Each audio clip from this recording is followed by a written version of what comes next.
Welcome back to LTL. Today is HIV Vaccine Awareness Day. And here telling us about the importance of getting tested is Tyler Spencer. Welcome, Tyler. Thank you. I'm a big advocate for this because I feel like in our country there's a stigma that comes along with going and getting an HIV test.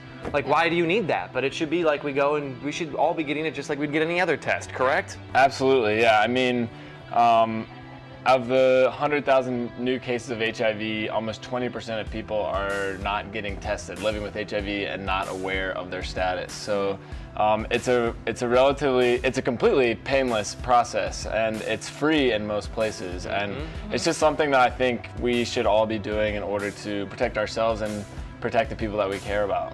So what are some of the misconceptions that we have? I mean, is it like what Kid was saying? There's like the stigma that's, oh my gosh, you must be doing something horribly wrong if you're getting an HIV test. I mean, is that still a misconception that we have out there with this? I think there's that misconception for sure, but I also think that there's also a lot of misinformation about what HIV treatment looks like. And some people are scared to know their status because they're worried not just that they'll be stigmatized, but that this is still a disease that will kill them. And in most cases, when people do get tested early for HIV, they're living completely normal lives and dying of normal causes later in their life. It's not something, it's not a disease like it was 20 or 30 years ago when it's only a death sentence treatment. if you don't get it treated. Exactly. Yeah. Right. And so tell us about your Grassroots project.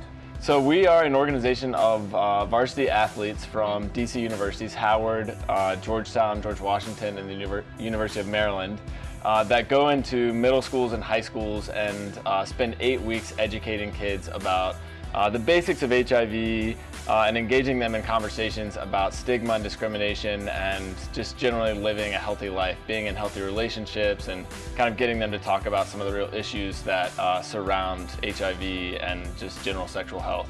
And you started this when you were in college. Exactly. And when you started it, did you think it would grow to something that's this big?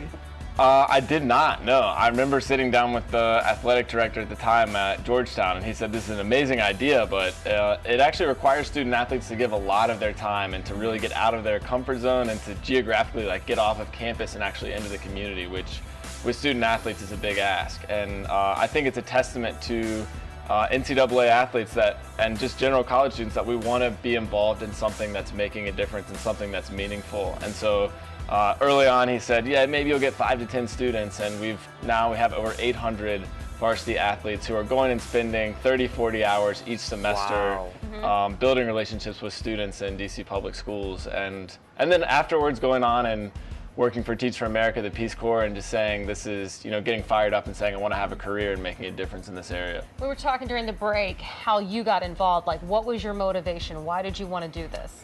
I knew nothing about the disease when I was 19, and I lived in South Africa with a friend whose ex-girlfriend became HIV positive. And it was a real shock to me to learn more about the disease and learn about the way that she was dealing with it. She was so scared that she thought she was going to die. She couldn't even go to the clinic because she was worried that if people saw her going there, that they would stigmatize her, her family would disown her. And I couldn't believe that, this is a disease that still is completely preventable in theory. And it's also a disease that if you do contract it, it's also totally treatable. You can live a totally normal life, but things such as stigma or ignorance and all these ideas people have are keeping them from being healthy. And so to me, I figured, it's a complex disease, but some of these solutions are quite simple. And I knew that even though I was just 19, I could make a difference in changing some of those circumstances. Well, you're doing great work, and listen to Tyler. Go get tested, and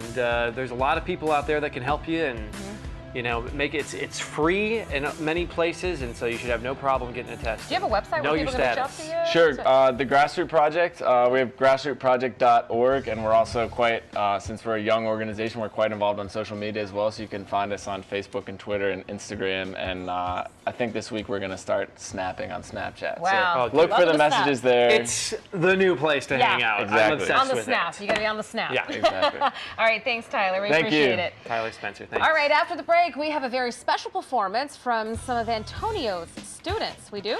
You mean Antonio? What are we doing after the break? No. We're going to have some fun.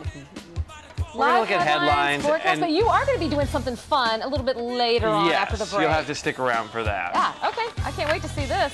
He's showing off his muscles on LTL right after the break. I think so.